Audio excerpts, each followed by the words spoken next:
खान बहादुर सां केड़ियूं ॻाल्हियूं थियूं? धीअ, जबरदस्त के ज़ेर दस्त थियण में वक्त कोन लगंदो आहे। तोखे ने रन माई फापुल जेके सूर ॾिना आहिनि न, उन जो गणे गणे उन खां बदलो वठणो आहे। छा मतलब? मां ने फापुल खां नौकरियाणी वारो कम वठंदुसि। घणियो ई हिन मन मस्तियूं कयूं आहिनि। पर बाबा, तू त चवंदो आहीं त दीन असांखे माफ़ करण सेखारींदो आहे। धीअ, कम ज़र्फ खे सबक सेखारण जे लाइ पंहिंजे मिजाज जे खिलाफ कदम खणी सघिजे थो। बाबा, जेकॾहिं तू माई फापुल सां निकाह कंदे त सोच लोग केड़ियूं ॻाल्हियूं कंदो। न लोक जे अॻियां हलण चङो आहे, न लोक जे पुठियां वञण चङो आहे। तो ॿुधो कोन्हे छा त खूहन ऐं माण्हुनि जा वात कंहिं बंदि कया आहिनि? बाबा, माई फापुल घर अचण खां पोइ पाण खे त वेतर तंग कंदी। धीअ, ही तूं छा थी चवे? तूं इन ॻाल्हि जो उल्को न कर। यो मोचड़ो छटरीअ लखणो आहे, छटरीअ लखणो। खबरदार, जे अॻिते कदम वधायो था न त हिन लड़से सां टंगो भरी छॾींदोसांव, मथो चिथे छॾींदोसांव। हा अदा सावण असां तोसां का ॻाल्हि करण आया आहियूं। कुझु चवण आखण जो मौक़ो त दे। ये ॻाल्हि ॿुधी छॾियो। न कुझु ॿुधणो आहे, न कुझु ॿुधाइणो आहे। जंहिं पेर आयूं आहे न, मोटी वञो। ही ॾिसो था। ज़ीनत, ओ अम्मा ज़ीनत, अम्मा पिणे के तूं ही समझाए। असां न्याणियूं दर लंघी आया आहियूं। ई हाणे बेइज्जती त न करे न।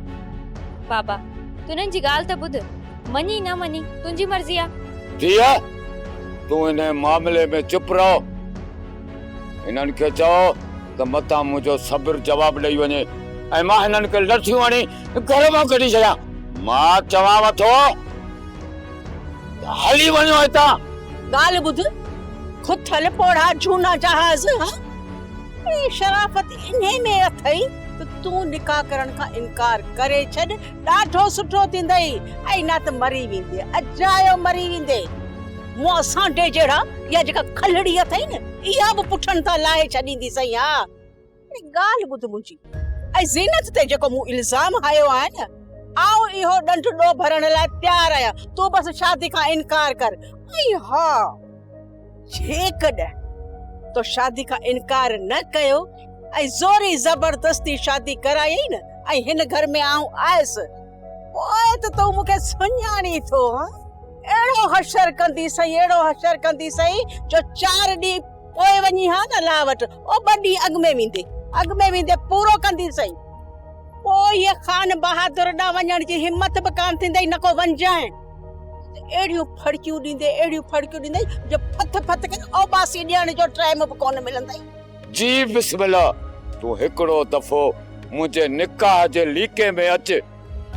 पोइ ॾिसजां जेके बुसरियूं ऐं चूरियूं मूं तुंहिंजे लाइ ठाहे रखियूं आहिनि न, तोखे पोइ ख़बर पवंदी। ये मुंहिंजी लठी ॾिसे थी न, इन्हनि चङनि फलनि जा मथा चिथिया आहिनि। ईअं न थिए त मां तुंहिंजो बि मथो चिथे विझां। हली वञो हितां।